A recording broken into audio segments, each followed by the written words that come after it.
ಕೆಲಸವನ್ನು ಮಾಡದೆ ತನ್ನ ನಿದ್ದೆಯನ್ನು ತೊರೆದು ಬಹಳ ಚಿಂತಾಕ್ರಾಂತನಾಗಿರುವುದರಿಂದ ದೂರದಿಂದ ಕಂಡಂತಹ ಇದನ್ನೆಲ್ಲ ಕಂಡಂತಹ ಕುಂತಿದೇವಿಯು ಭೀಮಾರ್ಜುನರಲ್ಲಿ ಹೇಳಲು ಆ ಕ್ಷಣಕ್ಕೆ ಅಲ್ಲಿಗೆ ವ್ಯಾಸತೀರ್ಥರು ಮತ್ತು ಶ್ರೀಕೃಷ್ಣ ಪರಮಾತ್ಮರು ಬರುತ್ತಾರೆ. ಅವರು ಬಂದಾಗ ಧರ್ಮರಾಯನು ಅವರಿಗೆ ಸಾಷ್ಟಾಂಗ ನಮಸ್ಕಾರಗಳನ್ನು ಮಾಡಿ ಅರ್ಘ್ಯ ಪಾದಾದಿಗಳನ್ನು ಕೊಟ್ಟು ಉನ್ನತವಾದ ಸ್ಥಾನದಲ್ಲಿ ಕುಳ್ಳಿರಿಸಿದ್ದಾನೆ.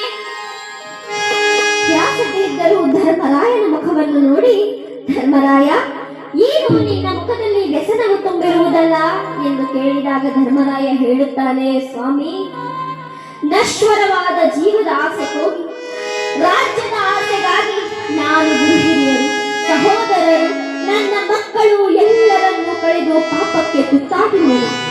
ಆದ್ದರಿಂದ ನಾನು ಪ್ರಾಯಶ್ಚಿತ್ತವನ್ನು ಮಾಡಿಕೊಳ್ಳಲು ಕಾಡಿಗೆ ಹೋಗಿ ಗೆಡ್ಡೆ ಗೆಣಸುಗಳನ್ನು ತಿಂದು ತಪಸ್ಸನ್ನಾಚರಿಸಿ ನನ್ನ ಪಾಪಕ್ಕೆ ಪ್ರಾಯಶ್ಚಿತ್ತವನ್ನು ಕಾಣಿಸಿಕೊಡಬೇಕೆಂದು ಅಂದುಕೊಂಡಿದ್ದೇನೆ ಸ್ವಾಮಿ. ಇದಕ್ಕೆ ನೀವು ಅನುಮತಿಯನ್ನು ಕೊಡಬೇಕು ಎಂದರೆ ವ್ಯಾಸತೀರ್ಥರು ಹೇಳ್ತಾರೆ, ಧರ್ಮಜ, ಕ್ಷಾತ್ರಿಯ ಧರ್ಮಕ್ಕೆ ತಕ್ಕ ಕೆಲಸವನ್ನೇ ಮಾಡಿರುವೆ. ಆದ್ದರಿಂದ ಯಾವ ಪಾಪವೂ ನಿನಗೆ ಬರುವುದಿಲ್ಲ. ಕ್ಷತ್ರಿಯರಿಗೆ ಬೆನ್ನು ತೋರಿಸುವುದು, ಶರಣಾಗತರಾಗುವುದು ಇದು ನರಕ ಪ್ರಾಪ್ತಿ ಎಂಬುದಾಗಿ ಹೇಳುತ್ತಾರೆ. ಈ ರೀತಿಯಾಗಿ ಹೇಳಿದ ವ್ಯಾಸತೀರ್ಥರು ಧರ್ಮರಾಯನನ್ನು ಹಸ್ತಿನಾವತಿಗೆ ಕರೆದು ಹೋಗಿ ಅವರಿಗೆ ಸ್ನಾನವನ್ನು ಮಾಡಿಸಿ ಶುಭ ಮುಹೂರ್ತದಲ್ಲಿ ಸಿಂಹಾಸನವನ್ನೇರಿಸಿ ಶುಭ ಮುಹೂರ್ತ